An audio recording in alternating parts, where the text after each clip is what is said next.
Assalam. Watakatifu wa Islam,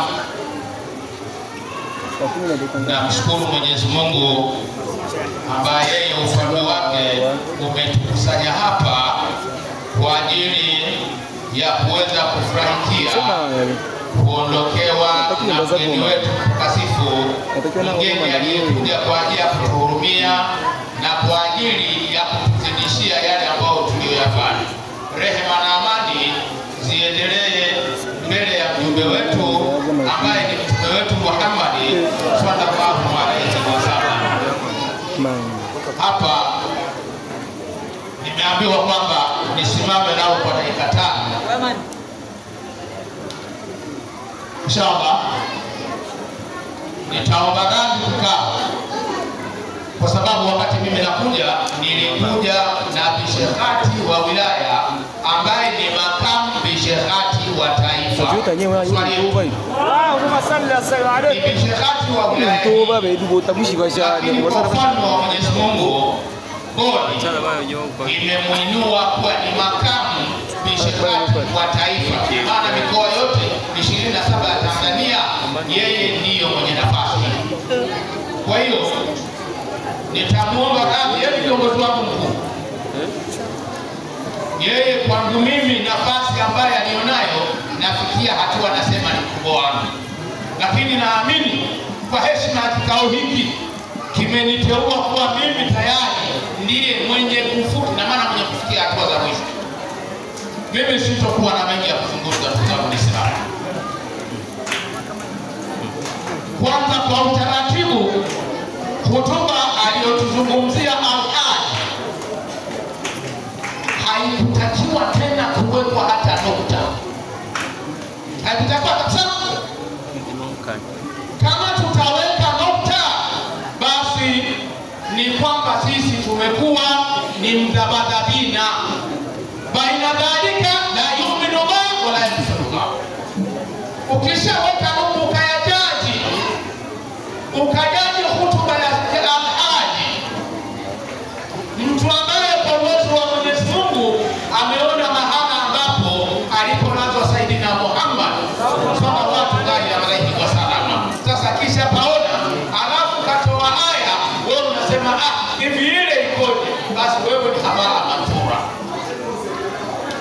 Kwa hiyo mimi kwenye hutuba ya kujua Uislamu, kwenye hutuba ya mwezi wa Ramadhani, ubora wa mwezi wa Ramadhani, ubora wa watu waliofunga mwezi wa Ramadhani, sikustahili kwa kusema lolote. Kitu kikubwa tu ambacho mimi kimenisababisha nisimame hapa, kwanza nishukuru uongozi wa Waislamu kambi ya Nyarugusu. Mwenyezi Mungu awalipeni kila la heri. Na kisha nishukuru uongozi wa kambi ya wakimbizi kambi ya Nyarugusu, viongozi wote walioko hapa kwa msimamo walionao na huruma walionayo na taratibu walionayo, basi Mwenyezi Mungu awazidishie liendelee kuwa hivyo. Na kisha nimwombe Mwenyezi Mungu amjalie rais wa nchi hii, rais wa Jamhuri ya Muungano, pamoja na jopo lake lote au baraza la mawaziri na viongozi wengine ambao ndio wamesababisha yeye awe kwenye nafasi hiyo, basi Mwenyezi Mungu awajalieni kila ambalo litakalokuwa limetokea kwao, awape roho ya kupendana na kama wanavyotupenda sisi. Nategemea uzuri wa bahati, tuna mifano tunayoiona nchi kama Kongo, nchi kama Kenya, nchi kama Burundi na nchi zinginezo ambazo tumeona yale ambayo yanayofanyika, lakini kwa utakatifu wa Mwenyezi Mungu Tanzania hapa tunafanya sherehe tutakavyo sisi. Kila mtu ambacho anachotaka kufanya basi anafanya, ni amani na salama, na hilo ndio neno la Uislamu. Kwa hiyo kwa hii Mama Samia huko aliko, Mwenyezi Mungu amfungulie njia iliyo njema, amkubalie dua zake kwenye uchaguzi, basi apite bila hitilafu ya aina yoyote.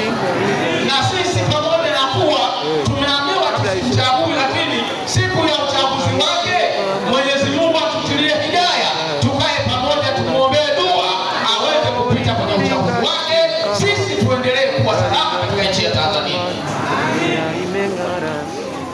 Na pili, nitaeleza mimi sababu zilizonileta. Sababu ya kwanza, inshallah, kambi ya wakimbizi ni hiari mimi. Tukiwa kwenye